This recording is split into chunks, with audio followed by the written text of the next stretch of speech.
Through God's loving kindness, I have come to know the life of dedication to God. I, Fray Mark Jason Colatisi, humbly ask you, Father, to admit me to the perpetual profession in this religious congregation of the Tertiary Capuchins of Our Lady of Sorrows, for the glory of God and the service of the Church, especially in the Christian education of the youth who have gone astray from the path of truth and goodness. Thanks be to God.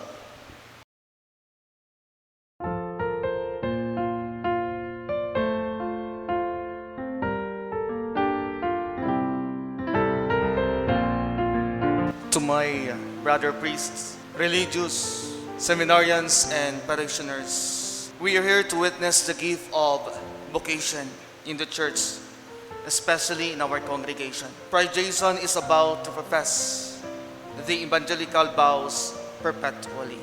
Ito ay isang napakagandang regalo, hindi lamang sa aming kongregasyon, but in the whole church, as he will promise to God to dedicate himself perpetually as Zagalos, or cooperator of the Good Shepherd, in finding the lost sheep and bring them back to the fold of the Good Shepherd.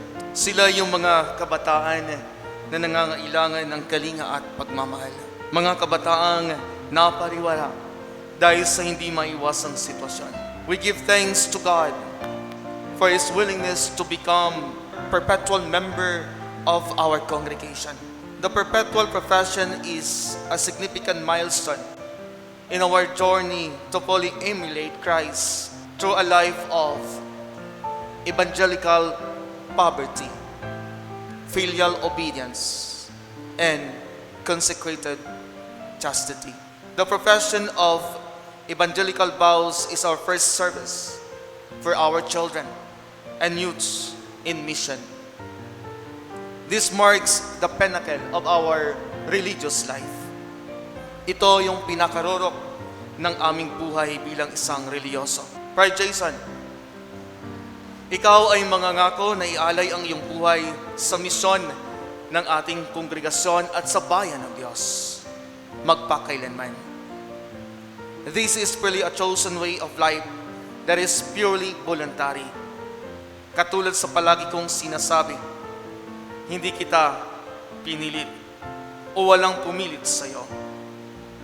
It is your desire to respond God's call in God's grace. Maging matatag ka sana sa pinili mong bukasyon. Alam mo na hindi ito madali. Subalit alam ko na ito ay gusto mo. Sa kaibuturan ng iyong puso, you will say to God, "Yes, Lord, I am prepared." Sa loob ng 11 taon sa seminaryo, ikaw ay naging saksi sa paglago ng ating kongregasyon sa Pilipinas. Kasabay sa paglago ay ang hindi maiwasang pagsubok. Maging ikaw rin ay sinubok ng panahon. 10 kayong pumasok, subalit 2 na lamang kayo ang naiwan. Wala po mapaglagyan ng kasiyahan.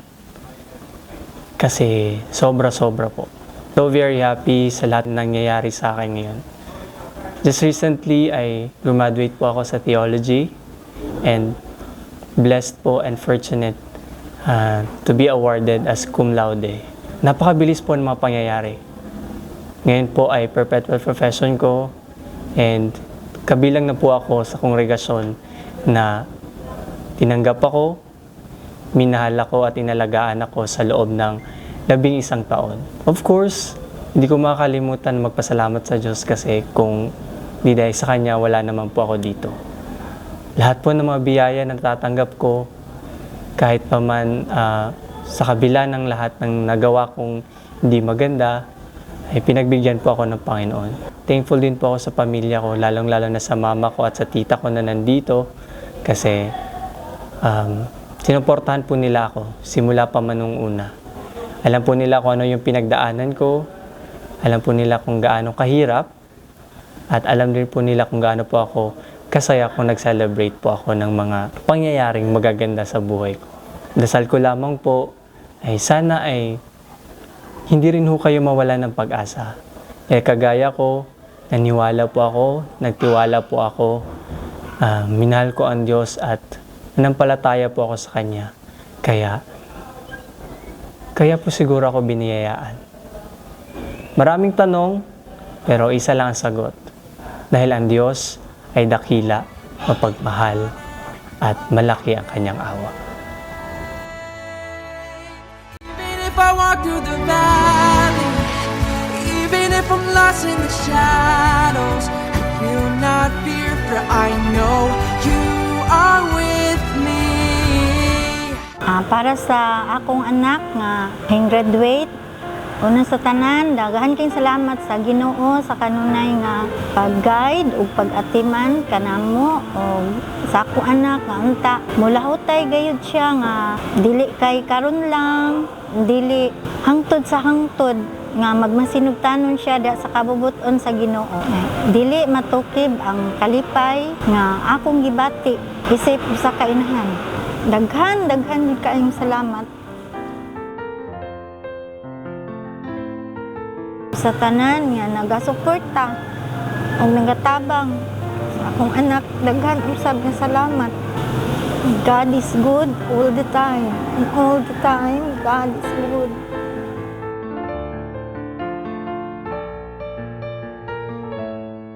Para kay Jason, pagpatuloy mo lang na yung naumpisahan mo sa tinahat mo. Nandito lang kami, nakasuporta sa'yo sa lahat. Nandito lang kami. Lagi mo magdadasal kasi pinili yan para ka sa kanya. So, makasuporta lang kami sa'yo kasi dyan ka masaya. Nandito lang kami. Mahal na mahal ka namin.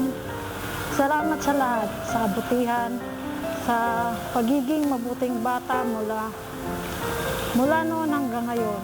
Napakabuti mo. Maraming salamat, Lord, na binigyan mo kami ng isang Mark Jason.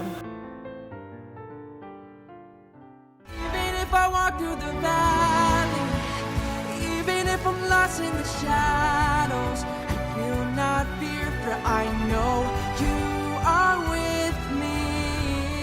Folks, walk and pray with me, with Jesus and Mary, and we'll get there someday.